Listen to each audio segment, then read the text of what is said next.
हम लोग आज का जो सॉलिड स्टेट का लेक्चर है उसमें लास्ट टाइम पर जो डिस्कस किया था वो आपका था जिंक सल्फाइड यानी कि जिंक ब्लेंड का स्ट्रक्चर। मैंने आपसे बताया था कि जो जेडएनएस होता है उसके दो प्रकार के स्ट्रक्चर संभव होता है, जिसमें से पहला जो होता है मेरा होता है जिंक ब्लेंड, जिसमें मैंने आपको एक्सप्लेन कर दिया था कि जिसमें सल्फाइड आयन जो था वो बनाता है एफसीसी लैटिस, और मेरा जो जिंक आयन होते हैं वो होते हैं अल्टरनेट टीडी वॉइड्स में। ठीक है, दूसरा स्ट्रक्चर मेरे पास वोल्टेसाइड है, मगर जो वोल्टेसाइड का स्ट्रक्चर उसको समझने के पहले हमें हेक्सागोनल क्लोज पैकिंग समझनी पड़ेगी। तो ज़्यादा बेटर है हम लोग पहले स्फीयर्स की, मतलब जो लैटिस बनती है, जो गोले बनते हैं, उनकी पहले क्लोज पैकिंग पढ़ लेते हैं। जब आपको क्लोज पैकिंग समझ में आ जाएगी तो उसी क्लोज पैकिंग में आपका हेक्सागोनल क्लोज पैकिंग भी आ जाएगा, और उसके बाद कहीं जाकर के आप वोल्टेसाइड स्ट्रक्चर को मेमोराइज कर सकते हैं, ठीक से पढ़ सकते हैं। उसमें भी एक आधी बातें जो 3D फिगर की है, जो यहाँ पर एक्सप्लेन ठीक से नहीं हो पाएंगी, आपको मेमोरी में रखनी पड़ेंगी। मैंने क्या कहा कि लास्ट टाइम पर हम लोगों ने पढ़ा था, स्टार्ट किया था जेडएनएस का फॉर्मूला। ठीक है, और जो जेडएनएस है आपसे अगर पूछेगा जिंक सल्फाइड ऐसे जिंक ब्लेंड, ठीक है, वो स्ट्रक्चर तो ऑलरेडी हो चुका है, मगर जो जेडएनएस है उसका दूसरा फॉर्म होता है, आप इलेक्ट्रॉन समझ लीजिए उसका, वो है मेरा वोल्टेसाइड स्ट्रक्चर। उसको समझने के लिए मेरे को पढ़ना पड़ेगा हेक्सागोनल क्लोज पैकिंग। तो सबसे पहले हम लोग ज्यादा बेटर पढ़ लेते हैं close packing of the sphere. Setting डाल दीजिए सभी लोग, क्लोज पैकिंग ऑफ स्फीयर्स। ठीक है, मतलब हमारे पास जो स्फीयर्स आपस में जो बना करके लैटिस बनाते हैं वो कितने क्लोज पैक होते हैं। ठीक है, तो मैं बता दूं क्लोज पैकिंग का मतलब क्या है। स्फीयर जब आपस में कहीं रखे जाते हैं, जैसे कोई लैटिस बनाई गई, एफसीसी लैटिस बनाई, तो जितनी कम से कम जगह वेस्ट हो, जब कभी स्फीयर आपस में सटा सटा के ऐसे रखे जाएंगे तो आप देखते हैं यार, जितना भी इनको सटा के रख लें, बीच में कुछ ना कुछ खाली स्थान बच जाते हैं। उन्हीं खाली स्थान को हम लोग क्या बोलते हैं, वॉइड्स बोलते हैं। ठीक है, तो जितनी जगह पर ये जगह मेरी फालतू जा रही है, ये मेरी क्लोज पैकिंग के बाहर आती है। जितने स्फीयर्स आपस में पास पास होंगे उसको बोलते हैं उतना ही क्लोज्ड पैक स्ट्रक्चर है। ठीक है ना, इसके लिए आगे हम लोग पढ़ेंगे अभी पैकिंग फ्रैक्शन। ठीक है, क्या पढ़ेंगे आगे, पैकिंग फ्रैक्शन। ठीक है, जिसका पैकिंग फ्रैक्शन ज्यादा होता है, जिसका पैकिंग फ्रैक्शन ज्यादा होता है उसमें स्फीयर की क्लोज पैकिंग बहुत ज्यादा होती है। ठीक है, और जिसका पैकिंग फ्रैक्शन कम होता है, जिस लैटिस का पैकिंग फ्रैक्शन कम होता है उसमें गोले जो होते हैं थोड़ा दूर दूर बने होते हैं, मतलब इतना अधिक क्लोज पैक नहीं होते हैं। तो कुल मिला के एक वर्ड बनाया गया है कि क्लोज पैकिंग क्या है। अगर हमारे पास पैकिंग फ्रैक्शन की वैल्यू 74% आ रही है, ठीक है, हमारे पास अगर पैकिंग फ्रैक्शन की वैल्यू 74% है या फिर इससे ज्यादा है, तो हम लोग बोलते हैं वो स्ट्रक्चर क्लोज पैक्ड है। ठीक है, अगर इससे कम है तो बोलते हैं क्लोज पैक्ड नहीं है। क्लोज पैक्ड का मतलब समझ में आ रहा होगा, जब हमारे पास स्फीयर्स रखे जाएंगे तो उनसे लैटिस बनेंगे। वो स्फीयर कितना पास आ सकते हैं, कितना पास आएंगे, जितना वो पास आएंगे, जितना वो सट के रहेंगे, उतना ही खाली स्थान कम वेस्ट होगा, उतना ही जो वॉइड है वो छोटी छोटी बनेंगी। ठीक है, तो हम उस स्ट्रक्चर को उतना ही अधिक क्लोज पैक बोलेंगे। ठीक है, अब उसके लिए हम लोग कितना क्लोज पैक स्ट्रक्चर, उसके लिए भी आगे पढ़ाया जाएगा पैकिंग फ्रैक्शन। ठीक है, अगर किसी भी क्रिस्टल की पैकिंग फ्रैक्शन की वैल्यू, अगर किसी भी क्रिस्टल की पैकिंग फ्रैक्शन की वैल्यू अगर 74% या 74% से ज्यादा हो जाती है तो हम उस स्ट्रक्चर को क्लोज पैक स्ट्रक्चर बोलते हैं। उससे अगर कम होगी तो हम उसको क्लोज पैक स्ट्रक्चर नहीं बोलेंगे। तो अगर कोई पूछे भाई क्लोज पैकिंग ऑफ स्फीयर्स या क्लोज पैकिंग या क्लोज पैक स्ट्रक्चर क्या होता है, ठीक है, अगर कोई पूछ देता है कि क्लोज पैक स्ट्रक्चर क्या, तो आपको क्या जवाब देना है कि हमारे पास जब स्फीयर्स लैटिस बनाते हैं तो उसका जो पैकिंग फ्रैक्शन है, या किसी भी लैटिस का अगर पैकिंग फ्रैक्शन 74% है, यानी 26% जगह फालतू जा रही है। 74% तो स्फीयर ने कवर कर रखा है, मगर अभी भी 26% जगह फालतू जा रही है, इसके पास इससे ज्यादा क्लोज पैक नहीं हो पाएगा। ठीक है ना, तो हम उसको बोलते हैं कि हमारा ये क्लोज पैक स्ट्रक्चर है, और अगर इससे कम हो गए तो क्लोज पैक नहीं होगा। थोड़ी लाइन में लिख लो, देखो, if packing fraction of the sphere, if packing fraction of the sphere is 74%, if packing fraction of the sphere is 74% or greater than 74%, if packing fraction of the sphere is 74% or greater than 74%, then this type of structure is known as close packed structure. Then this type of structure is known as close packed structure. Heading डाल दीजिए classification of close packing, ठीक है। Heading पड़ेगी classification of close packing. देखो भाई मेरा जो classification है वो 3 प्रकार का, पहले 1 डायमेंशनल में, फिर उसके बाद मेरे पास मतलब हम लोग को क्लोज पैकिंग देखनी है 1D में, मतलब एक लाइन में गोलों की क्लोज पैकिंग। फिर देखना है 2 डायमेंशनल एक्स और वाई वाले में, ठीक है। फिर देखना है 3 डायमेंशन वाले में, ठीक है। मतलब हेडिंग आपने डाल दी होगी क्लासिफिकेशन ऑफ क्लोज पैकिंग, ठीक है। तो पहले हम लोग पढ़ेंगे 1 dimensional close pack structure 1D CPS। उसके बाद हम लोग पढ़ेंगे 2D CPS पढ़ेंगे, 2D CPS। उसके बाद हम लोग पढ़ेंगे 3D CPS। उसके बाद पढ़ेंगे 3D CPS। और इसके अंदर भी आपके 2 आएंगे, एक आएगा CCP मतलब FCC, एक आएगा SCP। फिलहाल 1 डायमेंशनल क्लोज पैकिंग क्या होती है, इसका मतलब जो भी हमारे स्फीयर चलेंगे वो केवल 1D में चलेंगे। मतलब क्लासिफिकेशन में 3 पार्ट है, ठीक है। क्लोज पैकिंग 3 तरह से देख सकते हैं। पहला हम लोग देख सकते हैं 1D CPS। 1D CPS का मतलब 1 dimensional close packing structure, 2 dimensional close packing structure और 3 डायमेंशनल CPS, ठीक है। 1 डायमेंशनल वाले में क्या है, देखो सारे स्फीयर जो होंगे वो एक लाइन में होंगे, सारे स्फीयर जो होंगे वो एक लाइन में होंगे इस तरह से। फिलहाल ऐसा कोई स्ट्रक्चर संभव नहीं होगा क्योंकि हमारे पास जो भी लैटिस होती है वो 3D होती है। ये तो मेरे को 1D दिख रही है, हाँ ये जो बना है सामने उसका नाम है 1 डायमेंशनल क्लोज पैकिंग। अगर हमसे कोई पूछे कि 1D CPS में किसी भी एक गोले का कोऑर्डिनेशन नंबर क्या है, अगर उसने पूछ दिया कि मेरे पास 1D CPS बना हुआ, ठीक है, पहले मेरे पास 1 डायमेंशनल की क्लोज पैकिंग है, तो एक गोले का कोऑर्डिनेशन नंबर क्या है, तो मैं एक गोले का नियरेस्ट नंबर देख लूंगा। अगर मेरे को इसका बताना है कोऑर्डिनेशन नंबर, तो ये इधर से गिरा है और इधर से, मतलब 2 गोलों से घिरा हुआ है। अगर मेरे को इसका बताना है तो ये इधर से गिरा है इधर से, मतलब कुल मिला के coordination number of each sphere is 2। ये बात समझ में आ रही है। ये ऑब्जेक्टिव में क्वेश्चन पूछा गया है कि अगर मेरे पास कहीं पर 1D CPS है, मेरे पास 1 डायमेंशनल क्लोज पैकिंग स्ट्रक्चर है, तो किसी एक गोले का कोऑर्डिनेशन नंबर कितना है 2। यहाँ पर वाइड्स कितनी बनी, तो वाइड्स यहाँ बनी नहीं पाएंगी क्योंकि अगर गोले सट के नहीं, 4 गोले 5 गोले एक साथ चपक के नहीं आएंगे तो वो वाइड्स नहीं बनेंगे, मतलब वाइड्स यहाँ नहीं बन सकते, 0, ठीक है। अब देखो मेरे पास जो 2D CPS है उसके 2 प्रकार के स्ट्रक्चर होते हैं, एक होता है इक्लिप्स्ड स्ट्रक्चर, एक होता है स्टैगर्ड स्ट्रक्चर। 2D CPS का मतलब होता है मेरे जो स्फीयर चलेंगे वो एक्स में भी चलेंगे और वाई में भी चलेंगे, जेड में भी, मतलब ऐसे लैटिस नहीं जानी है, ठीक है, एक ही प्लेन पे रहना है, ठीक है। तो 2D CPS वाले के अंदर पहला एक होता है इक्लिप्स्ड स्ट्रक्चर, ठीक है, पहला एक होता है इक्लिप्स्ड स्ट्रक्चर, ठीक है, और दूसरा मेरे पास होता है स्टैगर्ड स्ट्रक्चर, ठीक है। दूसरा मेरे पास क्या होता है स्टैगर्ड स्ट्रक्चर, ठीक है। तो देखो इक्लिप्स का मतलब क्या होता है, गोले के पीछे गोला गोली, जब कोई एक दूसरे को ढक लेता है, एक के पीछे एक होता है तो बोलते हैं इक्लिप्स। जैसे मान लो ये मैंने स्फीयर्स बनाए, देखिएगा ध्यान से, बाद में नोट करिएगा। फिर देखो जस्ट गोले के नीचे गोला, जस्ट गोले के नीचे गोला, जस्ट गोले के नीचे गोला, जस्ट गोले के नीचे गोला, जस्ट गोले के नीचे गोला, ठीक है, मतलब गोले के जस्ट पीछे गोला। देखो यहाँ पर भी स्फीयर के पीछे स्फीयर, स्फीयर के पीछे स्फीयर, स्फीयर के पीछे स्फीयर, स्फीयर के पीछे स्फीयर, स्फीयर के पीछे स्फीयर, ठीक है।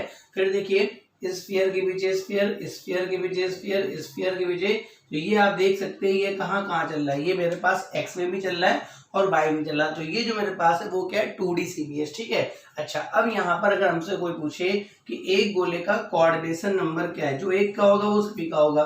चलो भाई मेरे को इस वाले गोले का बताना है कोऑर्डिनेशन नंबर, ठीक है। तो ये गोला कितने के कांटेक्ट में है, तो वो ये गोला इस वाले गोले के डायरेक्ट कांटेक्ट में है, ठीक है, इसके डायरेक्ट कांटेक्ट में, ठीक है, इसके डायरेक्ट कांटेक्ट में, ठीक है, और इसके डायरेक्ट कांटेक्ट में, मतलब यहाँ पर प्रत्येक स्फीयर का जो कोऑर्डिनेशन नंबर 4 है, ठीक है। और यहाँ पर जो वाइड्स हैं उसका कोऑर्डिनेशन नंबर ऑफ वाइड भी देख लेते हैं। कोऑर्डिनेशन नंबर ऑफ वाइड बन रही हैं, वाइड की कोऑर्डिनेशन नंबर का मतलब क्या हुआ, वाइड के कोऑर्डिनेशन नंबर का मतलब ये हुआ कि एक गोले जो वाइड बनी है वो कितने गोलों से घिरी है, ठीक है। चलो भाई किसी वाइड को देख लो, जैसे मान लो इस वाली वाइड को देख लेते हैं, ठीक है, यहाँ पे तो कोई ये वाइड बनी, सब एक ही प्रकार की वाइड है, तो इस वाइड का कोऑर्डिनेशन नंबर, वाइड की कोऑर्डिनेशन नंबर का मतलब ये जो अभी मैंने लिखा है कोऑर्डिनेशन नंबर ऑफ स्फीयर, यहाँ लिख देते हैं कोऑर्डिनेशन नंबर ऑफ स्फीयर लिख देते हैं, ठीक है, ये तो 4 हो गया। और अगर देखें कोऑर्डिनेशन नंबर ऑफ वाइड, ठीक है, मतलब एक जो खाली स्थान है वो कितने गोलों से घिरी है, तो देखो एक गोला इससे घिरी है,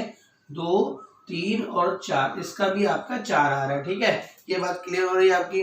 अब देखिए यहाँ पे मेरे पास जो दूसरा वाला है वो स्टैगर्ड है, स्टैगर्ड का मतलब होता है गोले के जस्ट नीचे गोला नहीं होता, दो गोलों के बीच में एक गोला होता है। मतलब देखिए कैसे, ये मैंने पहली लेयर बनाई, देखिएगा ध्यान से, ये मैंने पहली लेयर बनाई, देखो ये ऐसे बना लिया। इसके बाद दूसरा गोला मैंने यहाँ रखा, देखो कुछ अलग है, देखिए ध्यान से कुछ अलग है।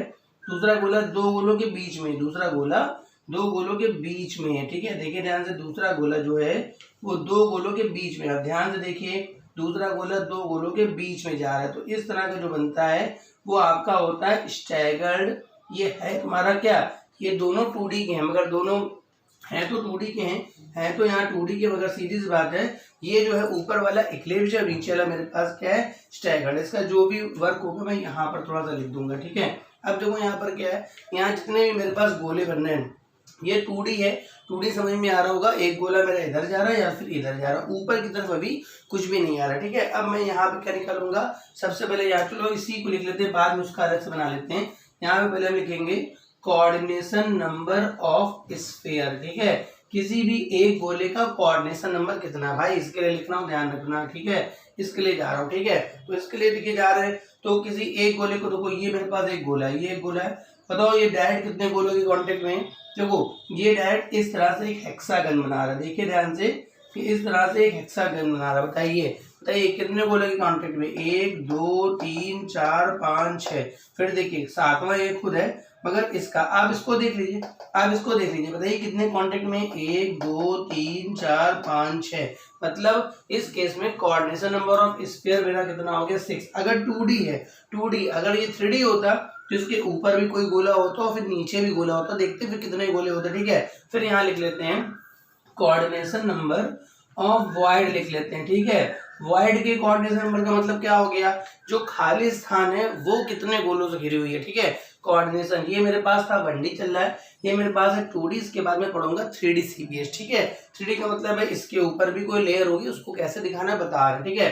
कोऑर्डिनेशन नंबर ऑफ स्फीयर का मतलब क्या हो गया कि एक स्फीयर के चारों तरफ कितने स्फीयर्स हैं, ठीक है। और कोऑर्डिनेशन नंबर ऑफ वाइड का मतलब क्या हो गया, एक वाइड, कोई भी वाइड उठा लो, देखो भाई ये वाली वाइड उठा ली, ये वाइड, अब बताओ ये वाइड कितने गोलों से घिरी है, एक गोला, दो गोला, तीन गोला। दूसरी वाइड उठा लो, चलो भाई मैंने ये वाली वाइड उठा ली, बताओ ये वाइड कितने से घिरी है, 1 2 3, देखो यहाँ चेंज हो गया, यहाँ पर कोऑर्डिनेशन नंबर वाइड मेरे पास कितना हो गया, 3। तो हम लोगों का क्या क्या कंफर्म कर क्लियर हो गया। एक हमारे पास पहले लोगों ने पढ़ी क्लोज पैकिंग क्या है, तो जब स्फीयर आपस में क्लोज पैक जितने पास आ सकते हैं और 74% जगह को वो यूज कर ले और लगभग 26% जगह वेस्ट रहे, तो उसको क्लोज पैकिंग बोलते हैं। क्लोज पैकिंग मेरे पास 3 प्रकार की, देखो ये वाली भी है, मगर ये वाली भी, मगर जो हम लोग की जो एक्चुअल में पाई जाती है वो 3D है, क्योंकि जो लैटिस चलता है वो 3D में चलता है। तो हम लोग ने पहले 1D CPS देखा, फिर देखा 2D CPS, अब हम लोग क्या पढ़ेंगे, 3D CPS बनाएंगे। बराबर, इसको वीडियो पॉज करके, ठीक वैसे बन गया होगा। अब डाल दीजिए अलग से हेडिंग डाल दीजिए 3D CPS, ठीक है। तो 3D CPS वाले में हम लोग केवल स्फीयर वाले का कोऑर्डिनेशन नंबर देखेंगे, क्योंकि वो बनता 2D की तरीके ही है, ठीक है। अब देखो जो मेरे पास 3D CPS होता है, जो मेरे पास 3D CPS है, 3 डायमेंशनल CPS जो है वो मेरे पास, उसके अंदर 2 प्रकार के स्ट्रक्चर हो सकते हैं, ठीक है। पहला हो सकता है जिसका नाम होता है हेक्सागोनल क्लोज पैकिंग, ठीक है। पहले का नाम होता है हेक्सागोनल क्लोज पैकिंग। इस स्ट्रक्चर को हम लोग क्या बोलते हैं, HCP, मतलब अगर कहीं पर ये नाम लिया गया HCP मतलब वो 3D का है, ठीक है। और दूसरा होता है क्यूबिक क्लोज पैकिंग, ये होता है क्यूबिक क्लोज पैकिंग, इसको वैसे बोलते हैं CCP, और यही वाला मेरा होता है FCC, ठीक है। जो हमारे पास FCC लैटिस होती है, फेस सेंटर्ड क्यूबिक, उसी को बोलते हैं। मतलब जो 3D CPS है उसमें आपके 2 प्रकार के स्ट्रक्चर, अधिकांश हम लोगों ने FCC वाले देखे थे, मगर हम लोग बनाते कैसे थे, कॉर्नर पे, फेस के सेंटर पे, ठीक है, वही FCC होता है, ठीक है। नया जो देखना है मेरे को SCP देखना है, थोड़ी सी लैंग्वेज लिख लीजिए, देखिए there are two types of 3D CPS, इसको बना लीजिए फटाक से, ठीक है। पहला पॉइंट डाल दीजिए सभी लोग, हेक्सागोनल क्लोज पैकिंग, ठीक है। हेक्स में डाल दीजिए पहले हेक्सागोनल क्लोज पैकिंग। अब देखो उसमें कैसा है, सबसे पहले 3D दिखाना, मतलब एक लेयर यहाँ, उसके मैं तो ज्यादा ऊपर दिखाऊंगा, मगर वो जस्ट चिपकी हुई लेयर होगी, उसके ऊपर एक लेयर। देखो भाई ऐसा है, मेरे को समझाने के लिए तो यहाँ पर मैं थोड़ा दूर दूर लेयर बनाऊंगा, मगर वो जो लेयर होंगी, जैसे पहली लेयर, उसके जस्ट ऊपर चिपकी हुई दूसरी लेयर, फिर तीसरी लेयर, ठीक है, वो कॉमन वाली होगी। देखो यहाँ पर जो पहली लेयर बनती है वो कैसी बनती है। देखिए मेरा ये पहला स्फीयर बना, ये पहला, ये इसको घेरे हुए 6 स्फीयर, 1 2 यहाँ 3, उसके बाद 4 5 और ये मेरे पास 6, पहली लेयर ये बने, ये 6 की, ठीक है। उसके ऊपर जो बनती है 3 स्फीयर की, मतलब 1, उसके बाद 2 और इसके बाद 3, मतलब पहली लेयर ये है इस तरह की, इसका नाम दिया ए लेयर, ठीक है।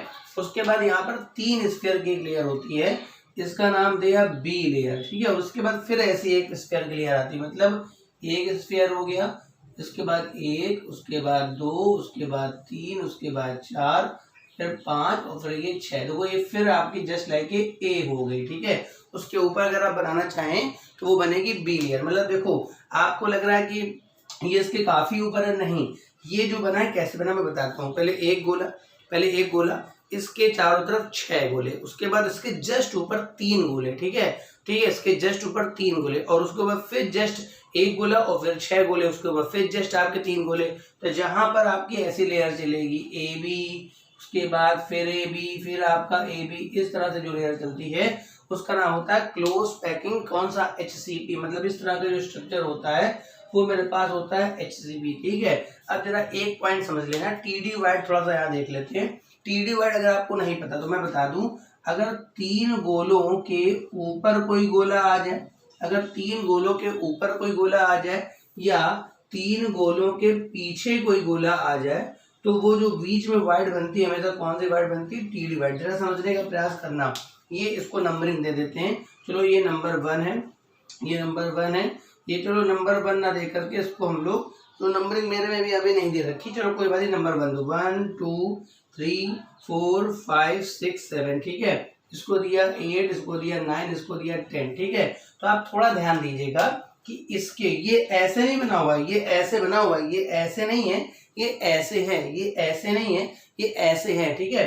और ये वाली लेयर ऐसी नहीं है, ये ऐसे, मतलब 3 गोले कैसे हैं, 2 तुम्हारी तरफ है, 1 हमारी तरफ है। ये 3 गोले कैसे हैं, 2 तुम्हारी तरफ, 8 और 10 तुम्हारी तरफ है और 9 पीछे। तो वास्तव में जो एक्चुअल फिगर है वो इन 3 गोलों के बीच में जस्ट ये वाला गोला, मतलब ये जो 3 गोले होते हैं, ये जो 3 गोले बने हैं वो इस बीच वाले गोले, ये जो बीच वाला गोला है, बीच वाले गोले के जस्ट ऊपर ये 3 गोले होते हैं, ठीक है। मेरी बात समझना, जो बीच वाला गोला है 1 नंबर वाला गोला है, उसके जस्ट ऊपर 3 गोले, जो 1 नंबर गोला है उसके जस्ट ऊपर 3 गोले, 8 9 10, तो उसके बीच में एक TD वाइड बनती है, ये थोड़ा सा ध्यान रखिएगा, अभी आगे काम आएगी। मतलब कुल ना के अगर ऐसी कोई लेयर चल रही है, पहले एक इस तरह की लेयर, 1 गोला, उसको घेरे हुए 6 गोले, फिर 3 गोले, उसके बाद फिर ऐसे ही डिस्प्ले, तो ऐसा जो चलेगा उसका नाम होता है HCP। बनाइए बता, ठीक। अब इसमें देखते हैं कि एक स्फीयर का कोऑर्डिनेशन नंबर कितना है, ठीक है।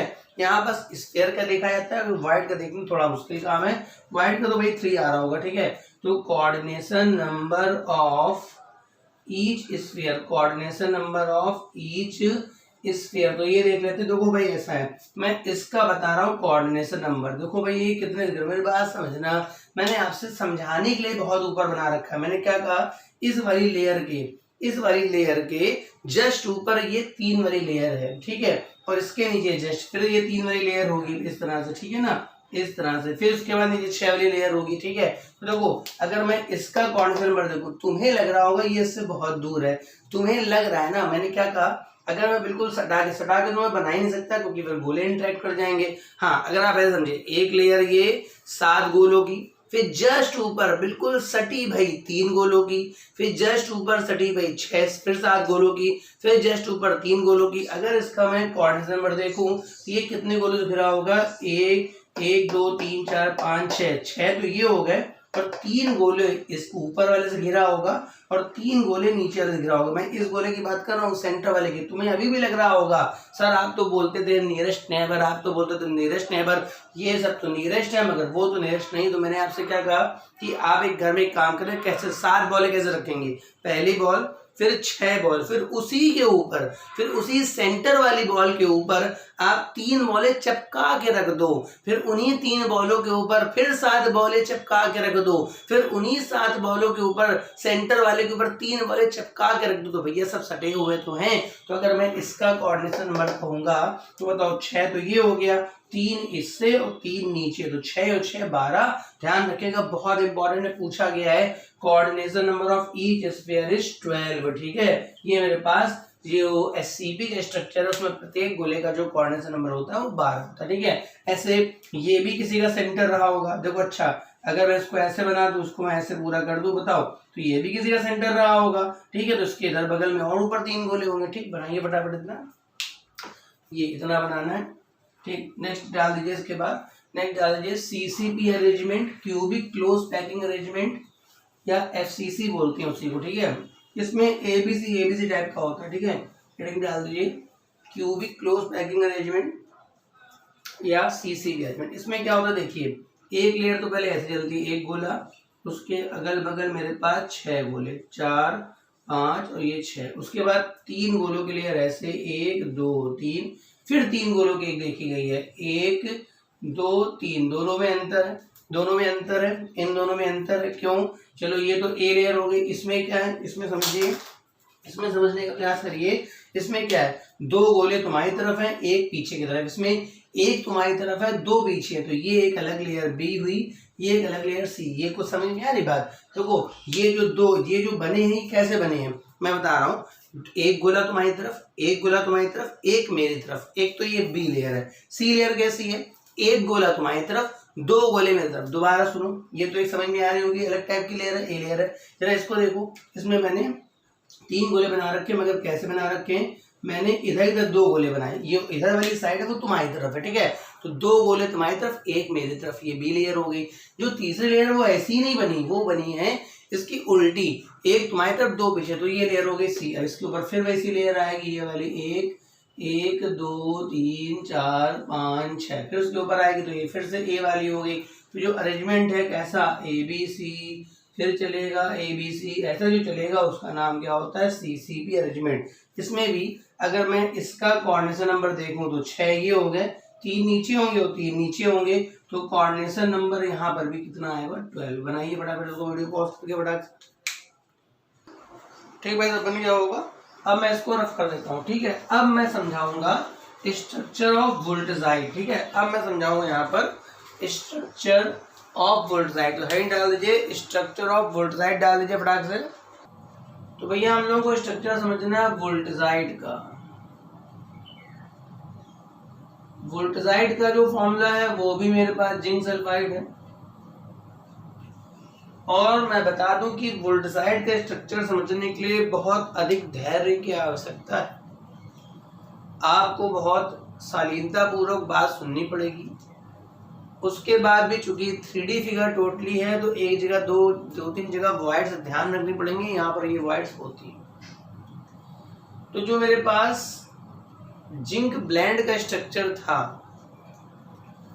उसमें जो सल्फाइड आयन था उसने बनाई थी एफसीसी लैटिस। ठीक, और जितने भी मेरे जिंक आयन थे वो सब के सब अल्टरनेट टीडी वाइड में जाके चले गए थे। सब कहाँ चले गए थे बेटा, अल्टरनेट टीडी वाइड। मगर यहाँ पर जो मेरा सल्फाइड आयन बनाता है वो बनाता है HCP लैटिस। मतलब यहाँ पर जो पहला चेंज देखा गया वोल्टेजाइड स्ट्रक्चर और जिंक ब्लेंड स्ट्रक्चर में, जो पहला डिफरेंस है वो ये है कि यहाँ का जो सल्फाइड आयन है वो बनाएगा हेक्सागोनल क्लोज पैकिंग, और ये एक प्रकार का 3D CPS है। ठीक, तो थोड़ा बहुत यहाँ पर कंट्रीब्यूशन के बारे में समझ लीजिए आप, क्योंकि आप लोगों ने जो कंट्रीब्यूशन पढ़े थे वो क्यूब टाइप के सेल के लिए थे। मगर अगर मेरे पास कहीं पर HCP लैटिस बनती है, अगर मेरे पास कहीं पर हेक्सागोनल क्लोज पैकिंग का यूनिट सेल बनता है, वहां का जो कॉर्नर होगा, कॉर्नर वो 6 यूनिट सेल में देखा गया। जैसे जो मेरे पास क्यूबिक यूनिट सेल होता है, क्यूबिक यूनिट सेल, उसका कॉर्नर 8 जगह देखा जाता है, मतलब उसका एक कॉर्नर 8 यूनिट सेल में होता है। तो एक कॉर्नर का जो कंट्रीब्यूशन है वो 1/8। तो उसी तरह से थोड़ा सा दिमाग में रखिए कि जो हेक्सा मतलब 6 से ध्यान रहेगा, जो हेक्सागोनल क्लोज पैकिंग है उसमें कॉर्नर का, यहां मैं लिख देता हूं कंट्रीब्यूशन, कॉर्नर का जो कंट्रीब्यूशन है वो मेरे पास होता है यहाँ पर 1/6। पहला तो ये डिफरेंस है सिंपल क्यूबिक वाले में, जो क्यूबिक लैटिस बनती है कोई भी, उसके कॉर्नर, और HCP वाले कॉर्नर। दूसरा फेस तो 2 ही के बीच हो सकता है, वो तो 1/2 है। और यहाँ पर जो एज है उसमें भी डिफरेंस है, एज का जो कंट्रीब्यूशन 1/3 होता है। मतलब पहला देखिए, सबसे पहला मैंने डिफरेंस आपको ये बताया कि अब तक हम लोग कौन से लैटिस पढ़ के आए थे, FCC लैटिस, मतलब फेस सेंटर्ड क्यूबिक लैटिस हम लोग पढ़ के आ रहे थे। क्यूब टाइप का बनता था, और जब भी कभी यूनिट सेल क्यूब टाइप का बनेगा तो उसका जो कॉर्नर था वो 1/8 कंट्रीब्यूशन, फेस जो होता है वो देता है 1/2 का, मतलब एक फेस 2 यूनिट सेल में, और जो उसकी एज होती थी वो 4 यूनिट सेल में तो होता था 1/4। मगर यहाँ पर जो मेरा यूनिट सेल बनेगा हेक्सागोनल, अभी बनाऊंगा यहाँ पर बनाऊंगा, अभी दिखाना थोड़ा मुश्किल है इन सब कंट्रीब्यूशन को, तो उसके लिए बहुत यूनिट सेल दिखानी पड़ेंगी। तो कॉर्नर का ध्यान रखेंगे 1/6, फेस में कोई चेंज नहीं, और एज का 1/3। अब मैं बनाता हूँ पहले इस तरह से एक हेक्सागन। देखिए मैं HCP का यूनिट सेल बना रहा हूँ, और यूनिट सेल तैयार कौन करेगा, सल्फाइड आयन, यानी जिंक आयन को कहाँ जाना पड़ेगा, वॉइड में जाना पड़ेगा। जिंक आयन को दिख रहा है, विजिबल हो रहा है, हाँ दिख रहा है, जिंक आयन को जाना पड़ेगा, वॉइड में जाना पड़ेगा। ये बात समझ में आ रही? तो अब यहाँ पर देखते हैं कैसे बनेगा हेक्सागोनल क्लोज पैकिंग। इस तरह का मैं बनाऊंगा, आप अभी बाद में देखेंगे, पहले थोड़ा समझने का प्रयास करेंगे, ठीक है? उसके बाद आप देखेंगे, यहाँ थोड़ा सा इसको ऐसे कर लेते हैं, ठीक, ऐसे बना लिया।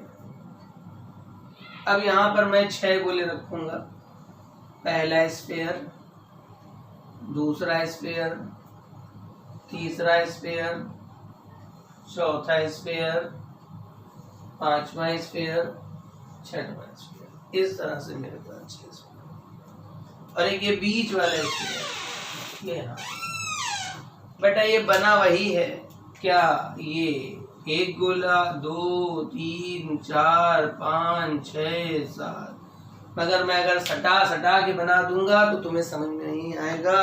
तो बना वही है, बस मैंने ऐसे बनाया। ये तो एक लेयर पूरी हो गई। देखो ऐसे कनेक्ट करता हूँ, जरा ऐसे कनेक्ट करता हूँ, ना करूँ तब भी काम ठीक।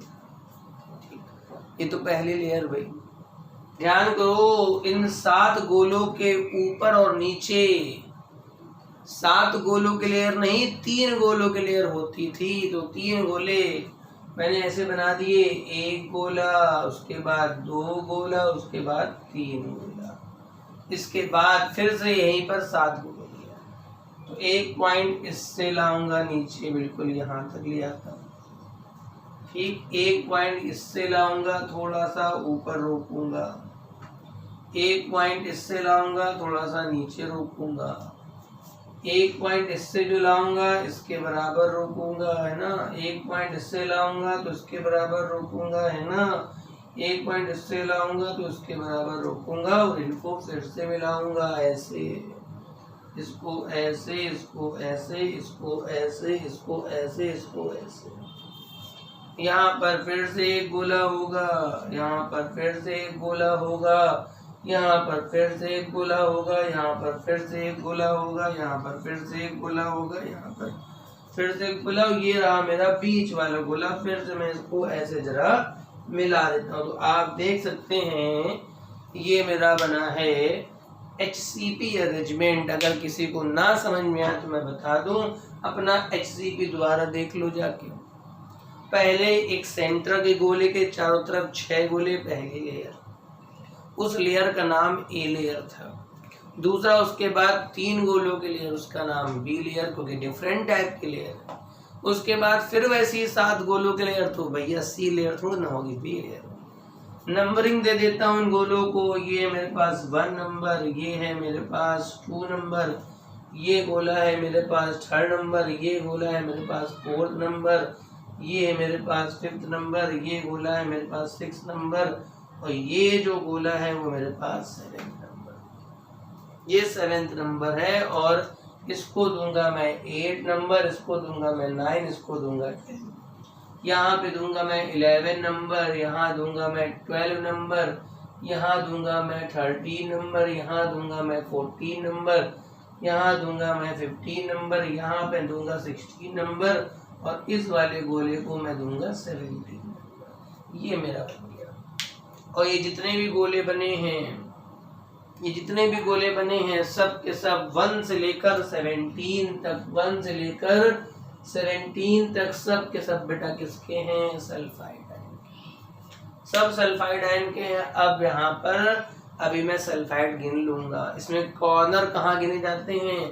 ये कॉर्नर होते हैं, ये कॉर्नर होते हैं, ये फेस का सेंटर है, ये फेस का सेंटर है, ये बॉडी के अंदर। हाँ, जो बॉडी के अंदर है, जो बॉडी सेंटर में है, उसका फुल कंट्रीब्यूशन होता है। मैं बताना भूल गया, जो बॉडी के अंदर होता है वो फुल कंट्रीब्यूट होता है। तो अभी मैं यहाँ पर सल्फर की संख्या गिन लूंगा। अभी मैं क्या करूंगा, यहाँ पर सल्फर गिन लूंगा, फिर बताऊंगा इसमें कहाँ कहाँ पर TD वाइड है और कहाँ कहाँ पर जिंक देखे। मैं बताऊंगा अभी। ये तो सल्फर की व्यवस्था हो गई। मैंने क्या लिखा आपने ध्यान से सुना नहीं, कि 1 से लेकर 17 तक, चाहे आपका पहला गोला हो सल्फाइड आयन, चाहे आपका दूसरा गोला हो सल्फाइड आयन, चाहे तीसरा गोला हो सल्फाइड आयन, चाहे चौथा गोला हो सल्फाइड आयन, ये जितने बने हैं, ये बनी है मेरी कौन सी लैटिस? HCP lattice. और इस लैटिस को बना कौन रहा है? Sulphide ion. पहले इतना बनाइए फटाफट, वीडियो को पॉज करके। ठीक, बन गया। अब सबसे पहले मैं क्या करता हूँ, यहाँ पर सल्फाइड आयन जो कि सामने दिख ही रहे हैं, तो इनकी संख्या को निकाल लेता हूँ। जिंक अभी मैं रखूंगा, क्यों परेशान? जिंक अभी मैं रखूंगा, क्यों परेशान हो? तो यहाँ पर मैं Z निकालता हूँ फॉर द सल्फाइड आयन। लिख लेते हैं नंबर ऑफ सल्फाइड आयन का Z। तो देखो भाई, 3 जगह पर आपका सल्फाइड विराजमान, कॉर्नर पर है, फेस के बीच में 2 जगह है, और बॉडी के सेंटर पे। तो मेरे पास फॉर्मूला 3 बार बनेगा, TLP into contribution plus TLP into contribution plus TLP into contribution. ठीक है, पहले मैं करूँगा कॉर्नर वाले पॉइंट। कॉर्नर वाले कितने हैं? 1 2 3 4 5 6 7 8 9 10 11 12। और कॉर्नर के लिए हेक्सागोनल, मतलब ये जो एक पॉइंट है, या ये जो एक पॉइंट है, या ये जो एक पॉइंट है, वो 6 यूनिट सेल में होता है हेक्सागोनल क्लोज पैकिंग में। तो यहाँ कॉन्ट्रीब्यूशन 1/6, इस बात को दिमाग में रख लीजिए। प्लस मैं गिरूंगा फेस सेंटर वाला, फेस में एक ये है और एक ये है, 2 हैं। और फेस वाले का कंट्रीब्यूशन मैंने बताया आधा, ये बस ये इसके ऊपर जो यूनिट सेल होगा उसमें होगा, और ये जो इसके नीचे यूनिट सेल उसमें होगा। तो ये 1/2 हो गया। प्लस बॉडी का सेंटर में 3 है, और बॉडी के सेंटर का कंट्रीब्यूशन पूरा कितना होता है? 1 6 दूनी 12, तो 1 कम 2, तो 2 प्लस 1 प्लस 3, टोटल यहाँ पर सल्फाइड आयन कितने हैं बेटा? 6 हैं। ठीक है, ये ऑब्जेक्टिव पूछ सकता है। ऑब्जेक्टिव बहुत सारे बन सकते हैं। पहला, वोल्टेजाइड स्ट्रक्चर में कौन सी लैटिस होती है? तो बताओगे हेक्सागोनल क्लोज पैकिंग। कौन बनाता है? तो सल्फाइड आयन बनाता है। बनाइए बराबर, इतना वीडियो पॉज करके। ठीक, अब मैं आपको दिखाता हूँ कि मेरे पास जिंक वाइड कहाँ पर है। मेरे पास जिंक वाइड कहाँ पर, देखो भैया इस पूरे यूनिट सेल में जिंक वाइड बताऊंगा अभी। नीचे इन तीन गोलों के नीचे 4 जिंक वाइड होती हैं और इन 3 गोलों के ऊपर भी 4 जिंक वाइड होती हैं, जिसमें से 3 जिंक वाइड नीचे भरी होती हैं, एक ऊपर भरी होती है, और ये जो लाइनें दिख रही हैं इनके बीच में भी 2 जिंक वाइड होती हैं। अब बात ध्यान से सुनने वाली है, बहुत जगह जिंक वाइड होती हैं जो है zinc wide, sorry TD wide, zinc wide बोलना, टीडी वाइड। पहले तो टीडी वाइड को दिमाग में बिल्कुल उतार लो कि टीडी वाइड किसे कहना चाहिए, बताओ। टीडी वाइड एक ऐसा वाइड जो 4 गोलों से घिरा हो, मतलब 3 गोले नीचे, उसके ऊपर चौथा गोला या उसके नीचे चौथा गोला। अगर मैं तुमसे कहूँ ये 3 गोले हैं, ऐसे रखे हैं, कैसे, 2 तुम्हारी तरफ 1 हमारी तरफ। अगर इसके ऊपर एक गोला आ जाए तो जो बीच बनेगी वो टीडी वाइड, उसके नीचे एक गोला आ जाए तो जो बीच बनेगी टीडी वाइड। अब देखना बेटा, कुछ यहाँ पर मैं टीडी वाइड दिखा रहा हूँ, देखिएगा। इसको मैंने डार्क करा, इन 3 गोला ट्रायंगल दिखा बेटा। फिर अल्टरनेट इसको छोड़ो, इसको मैंने डार्क करा, देखो बेटा एक रेड ट्रायंगल दिखा 3 गोले का। फिर अल्टरनेट, फिर इसको मैंने डार्क करा, देखो बेटा ये ट्रायंगल दिखा 3 गोले का। अगर बेटा इस ट्रायंगल के नीचे कोई गोला जस्ट आ जाए, ट्रायंगल 3 गोलों से बना होता है, अगर उसके नीचे कोई गोला आ जाए जस्ट, या उसके कोई ऊपर गोला आ जाए, तो बीच में टीडी वाइड बनेगी। जैसे ऊपर मैंने करा है वैसे मैं नीचे भी करूंगा। देखो ये ट्रायंगल, बताओ ये ट्रायंगल किससे मिलके बना है, 2nd, 3rd और 7। अगर इसके ऊपर कोई टीडी वाइड, ये पीछे की तरफ है, ये बैक साइड है, ये फ्रंट साइड है, ये फ्रंट साइड है, ये बैक साइड है, ये गोला बैक साइड है, ये दोनों फ्रंट साइड। फिर अल्टरनेट 3 गोलों को मैंने बनाया, देखो ये अल्टरनेट, ये गोला है 1, 6, 7, ठीक है। फिर मैंने बनाया ये गोला है 7, 5, 4। थोड़ा समझना भाई, जो गोला नंबर 12, 13, 17 है, ये जो ट्रायंगल है ये बैक की तरफ, पीछे की तरफ। ये जो आपका ट्रायंगल बना है 11, 16, 17, ये आगे की तरफ ट्रायंगल है। ये जो मेरा बना है, और ये जो बना है 17, 15, 14, ये आगे है। ये जो 2, 7, 3 ट्रायंगल है ये पीछे है। ये जो 1, 6, 7 ट्रायंगल है ये आगे है। ये जो 7, 5, 4 ट्रायंगल है ये आगे। अब समझना बेटा क्या देखा गया। देखो भाई, जो चीज तुम्हें इसमें नहीं दिखाई पड़ रही वो बता रहा हूँ। ये 8, 9, 10 गोले कैसे मैनेज होते हैं देखिएगा। ये जो 9वां नंबर गोला है इसमें दिखाना, इसमें जो तुम्हें दिख रहा है अभी दिखेगा विजिबल, थोड़ा दिमाग का यूज करना। ये जो 9वां गोला होता है ये पहले बताओ पीछे की तरफ है, तो ये जो गोला होता है इन 3 गोलों के जस्ट नीचे होता है। मेरी बात दोबारा सुनो, ये जो 9th नंबर गोला है, ये 12, 13, 17 के जस्ट कहाँ पर है, नीचे है, मतलब उनके बीच में एक टीडी वाइड बनेगी, ठीक है। ये जो मेरे पास 8वां गोला होता है, ये जो 8वां गोला होता है, इसी तरह से एक और देख लेते हैं। ये जो 9वां गोला है, ऐसे देखो 12, 13, 17 के नीचे 9वां गोला, तो एक टीडी वाइड यहाँ। 2, 7, 3 के ऊपर भी 9वां गोला, कैंसर जी इसके पास तो ये करीब नहीं बेटा, ये बैक वाला है तो बैक वाले के साथ रहेगा। यानी देखो 12, 13, 17 के नीचे 9th गोला तो एक टीडी वाइड बीच में बनेगी। 2, 7 और 3 के ऊपर एक 9वां गोला तो एक टीडी वाइड वहां। इसी तरह से 11, 16, 17 के नीचे 8वां गोला होता है, ठीक है। 11, 16 तो वही 8वां आगे की तरफ तुम्हारी तरफ है ना, और ये वाला फेज भी आगे की तरफ। तुम लग रहा हो यहाँ होता तो ठीक रहता, वो लगभग वहीं होता है, ठीक है। तो अगर मैं गोले थोड़े से बड़े बना दूं, ठीक है, मतलब देखो ये 9th नंबर गोला, ठीक है, ये 8 नंबर गोला, ऐसे नहीं करूंगा, इसके लाइन के अंदर रखूंगा वरना मेरी आगे समस्या खड़ी हो जाएगी। ऐसे रहने दो 9th, ये मेरे पास 8 और ये मेरे पास 10, ऐसे रहने दो बेटा। ठीक, ये जो 8वां गोला है ये 11, 17, 16 के जस्ट नीचे होता है तो एक टी डिवाइड वहां, और 1, 6, 7 के जस्ट ऊपर भी ये 8वां गोला होता है तो एक टी डिवाइड यहाँ।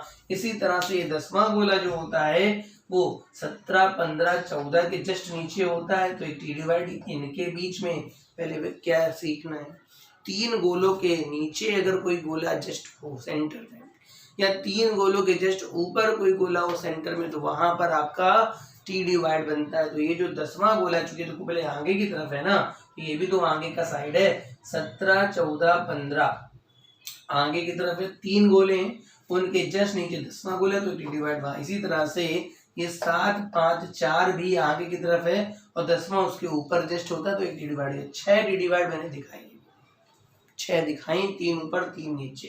एक टी डिवाइड जो लोगों को बड़ी मुश्किल से दिखाई पड़ती है वो देखो कहाँ, गोले कहाँ कहाँ जिंक रखने हैं वो तो बताऊंगा अभी, कहाँ कहाँ जिंक रखने हैं वो तो बताऊंगा अभी। ठीक है, एक टी डिवाइड बेटा 17वें नंबर और इन 3 के बीच, ध्यान से देखना, 8, 9, 10 के ऊपर 17वां गोला तो एक जिंक, एक टी डिवाइड यहाँ पर होगी। देखो इन 3 गोलों के ऊपर ये गोला है बिल्कुल सेंटर पे होता है, इन 3 गोलों के बिल्कुल ऊपर ये 3 गोले हैं, इसके ऊपर की तरफ 17वां गोला तो एक टी डिवाइड यहाँ। इन 3 गोलों के बीच में 7वां गोला, मतलब इन 3 गोलों के जस्ट नीचे 7वां गोला तो एक टी डिवाइड यहाँ। टोटल मैंने अब तक यहाँ पर 8 वाइड दिखाए हैं। अब तो सोच रहा हूँ कहाँ कहाँ 8 वाइड दिखा दी, तो मैंने बताया पहले ये पीछे वाला ये जो दिख रहा है ये बैक साइड का है। क्या बना है पहले बताओ, ट्रायंगल बना है ना। अगर कहीं 3 गोले बने होते हैं, अगर कहीं 3 गोले बने होते हैं और उसके नीचे अगर कोई जस्ट गोला होता है और उसके ऊपर कोई जस्ट गोला होता है तो भाई साहब वो होती है टी डिवाइड। तो देखो ये 9th नंबर गोला बैक साइड, तो ये गोला इस ट्रायंगल के नीचे है और इस ट्रायंगल के ऊपर, तो ये और ये मिला के एक टी डिवाइड बीच में, ये और ये 9th मिला करके मैं गिनती गिन रहा हूँ, 12, 13, 17 और 9 को मिला करके एक टी डिवाइड, 2, 3, 7 और 9 को मिला करके एक टी डिवाइड, 11, 16, 17 और 8 को मिला के एक टी डिवाइड, 1, 6, 7 और 8 को मिला के एक टी डिवाइड। ठीक है, 17, 15, 14 और 10 को मिला के एक टी डिवाइड, 7, 5, 4 और 10 को मिला के टी डिवाइड, 6 टी डिवाइड हो गए। इन 3 गोलों के जस्ट ऊपर 17वां गोला, तो 17, 8, 9, 10 के बीच में टी डिवाइड और 8, 9, 10 के जस्ट नीचे 7वां गोला तो एक टी डिवाइड।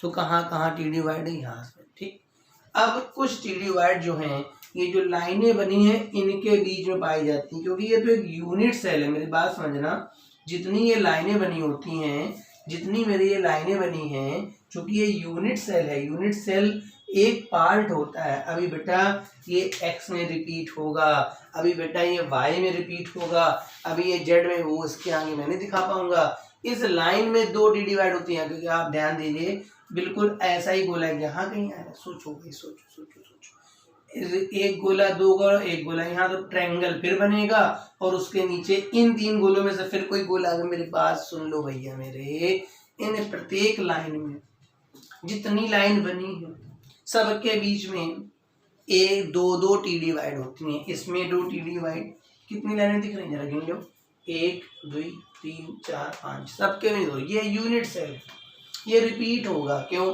ऐसा ही गोला यहाँ रखो जरा, तो एक ट्रायंगल बना काहे, जब ये रिपीट होगा तो ये रिपीट नहीं होगा, तो बिल्कुल और ही नीचे सीखे आएगा। तो उन 3 गोलों के बीच में एक गोला ऊपर भी होगा, और क्यों इधर एक गोला नहीं आएगा, तो इन 3 गोलों के ऊपर भी एक गोला होगा, तो 2 टी डिवाइड यहाँ होंगी, यहाँ टी डिवाइड होती हैं। मगर जितनी भी जगह टी डिवाइड होती हैं सब जगह की आधी टी डिवाइड भरी होती हैं, सब जगह पर टी डिवाइड। मैंने बताया 8 टी डिवाइड अंदर और 12 टी डिवाइड लाइनों में है।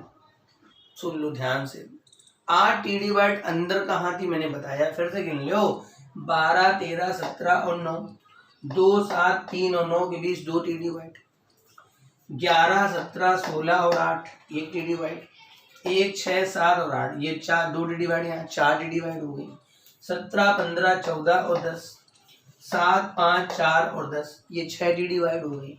फिर 8, 9, 10 और 17, और इसी तरह से 8, 9, 10 और 7, इसके भी 3 डिवाइड, 8 टी डिवाइड हो गई।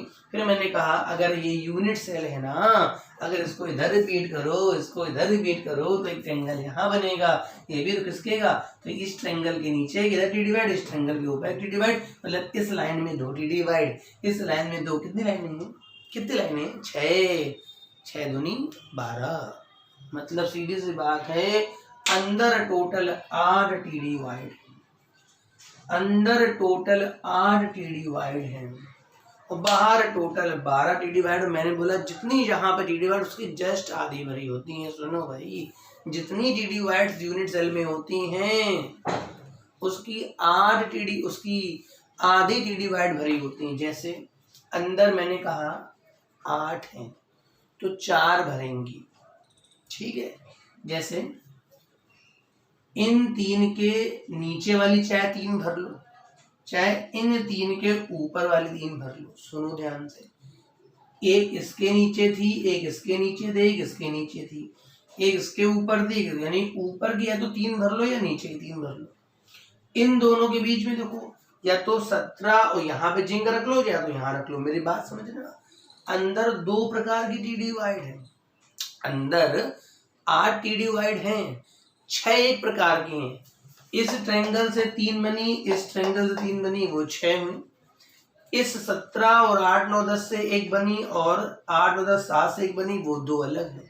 तो मैंने कहा जस्ट आधी टी डिवाइड, यानी कि चलो एक काम कर लेते हैं, मैं यहाँ पर एक जिंक रख देता हूँ, मैं यहाँ पर एक जिंक रख देता हूँ, ये ठीक है, ये जिंक यहाँ के बजाय बल्कि यहाँ रखता हूँ बीच में, ठीक है, ये जिंक। अब बताओ ये जिंक किसके किसके इंटरेक्शन में है, ये जिंक है बेटा ये 167, देखो 167 और 8 वाले से ये बना टी डिवाइड के अंदर एक जिंक यहाँ देखा गया। अगर मैंने नीचे वाले भर लिया है, ऊपर वाला नहीं भरा जाएगा। मैंने आपसे बोला आधी टी डिवाइड भरी होती। आओ इधर साइड, जहां जहां देखा मैं वहां बता रहा हूँ।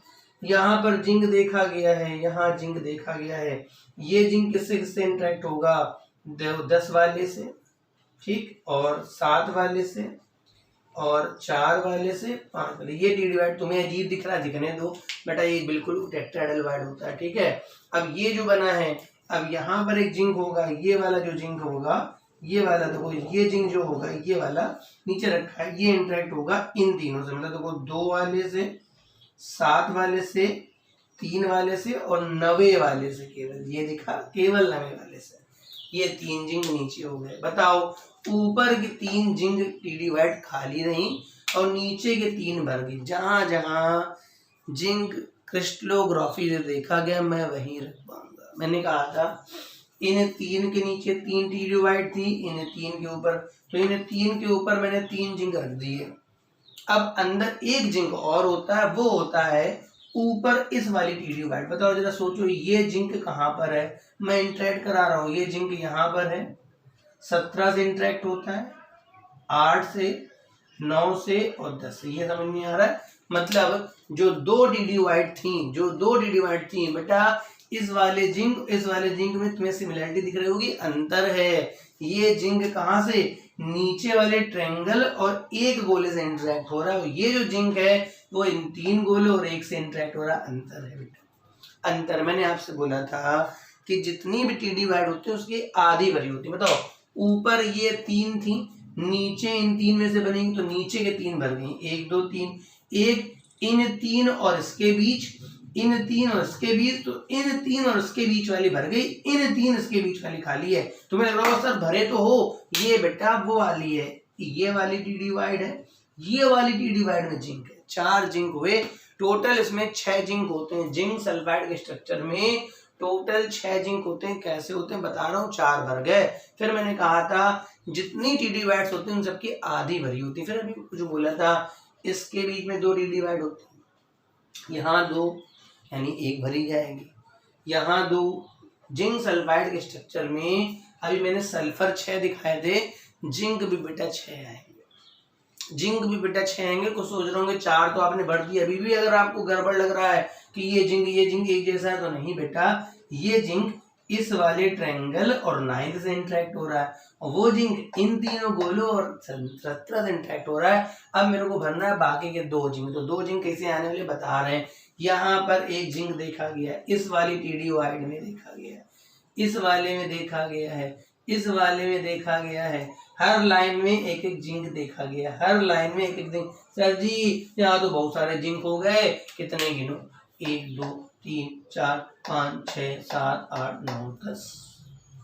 और मैंने कहा था यहाँ पर जो जिंक है वो 6 होते हैं, मगर भैया मेरे ये जो 6 जिंक मैंने भी बनाए हैं, ये मैंने एज में बनाए हैं। ये मैंने कहाँ बनाए हैं, एज में बनाए।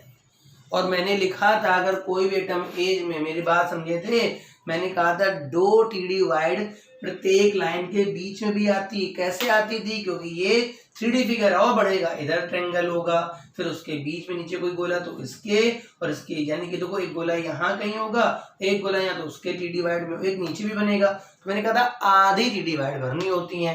देखो नीचे की 3 भरी, ऊपर की 3 खाली रखी, ऊपर वाली ये भरी, नीचे वाली खाली रखी। अब ये सब जिंक ऊपर की भर दी, नीचे की खाली कर दी, क्योंकि नीचे ऑलरेडी बहुत सारे जिंक आ चुके हैं। तो बेटा नंबर ऑफ जिंक आयन, ठीक है। तो देखो बेटा ये जो 6 जिंक रखे हैं, पहले बता दो, ये जो 6 जिंक अभी मैंने रखे हैं कहाँ रखे हैं, ये एज पे रखे हैं। एज पे भी 2 TDY होती हैं SCP स्ट्रक्चर में। तो ये जो मेरे 6 जिंक रखे हैं ये एज पे रखे हैं। और मैंने कहा था हेक्सागोनल क्लोज पैकिंग में एज वाले का कंट्रीब्यूशन 1/3 होता है। तो 6 रखे हो और 1/3 प्लस ये जिंक पूरी बॉडी के अंदर है, ये जिंक पूरी बॉडी के अंदर है, ये जिंक पूरी बॉडी के अंदर है, ये जिंक पूरी बॉडी के अंदर है, मतलब 4 जिंक है और पूरे कंट्रीब्यूशन 1।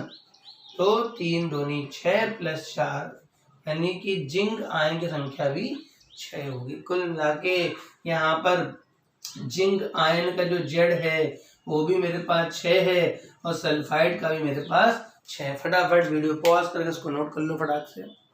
ठीक है, ऐसा बन गया। तो ये हो गया। अब देखते हैं यहाँ पर नंबर ऑफ फॉर्मूला। हमारे पास मेन फॉर्मूला क्या है, ZnS, और मेरे को पता लगा कि यहाँ पर जिंक कितने हैं 6 और सल्फर कितने हैं 6। तो number of formula in unit cell, एक यूनिट सेल में कितने फॉर्मूले बन सकते हैं, तो 6 फॉर्मूले। ठीक है, अब आते हैं कोऑर्डिनेशन नंबर। ठीक है, तो देखो भाई जिंक चूंकि TDY में है तो coordination number of zinc ion is equal to 4। Zinc कहाँ है, TDY में ना, तो जिंक का सल्फर से जो घिराव होगा वो 6 से होगा।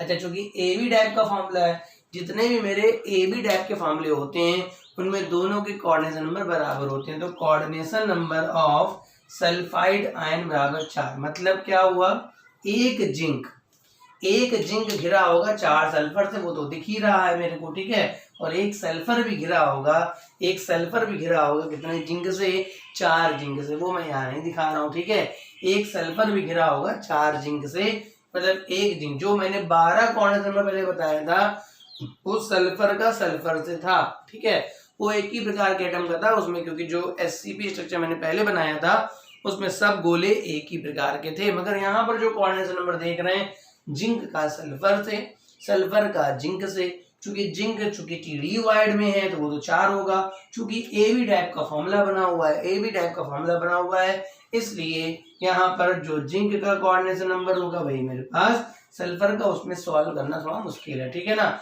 तो ये बात समझ में, थोड़ा सा कॉम्प्लिकेटेड स्ट्रक्चर है, अगर समझना पड़ेगा। तो मैंने आपको बताया कि पूरे इस SCP स्ट्रक्चर में एक यूनिट सेल में जो TDY मेरे को दिख रही हैं, TDY अगर कोई पूछ ले तो 8 TDY तो पूरी इसके अंदर थी, 8 TDY तो पूरी अंदर थी, और बाहर ये जो TDY है ये है मेरे पास, तो वो 8 TDY ये हो गई, और मेरे पास बाहर 12 TDY, 20 TDY लगभग थी। ठीक है ना, तो अंदर मेरे पास 4 भर गई और बाहर मेरे पास भर तो 6 गई।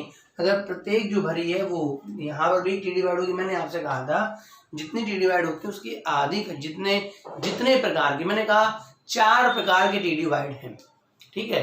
तो 4 प्रकार के जितने उसके आधे आधे भरेंगे। जैसे ऊपर भी 3 टी डिवाइड बननी थी, ऊपर एक मैंने नहीं भरी, नीचे 3 भर दी, इन 3 गोलों और इसके बीच एक टी डिवाइड थी, इन 3 गोलों और इसके बीच थी, मैंने ये वाली भरी।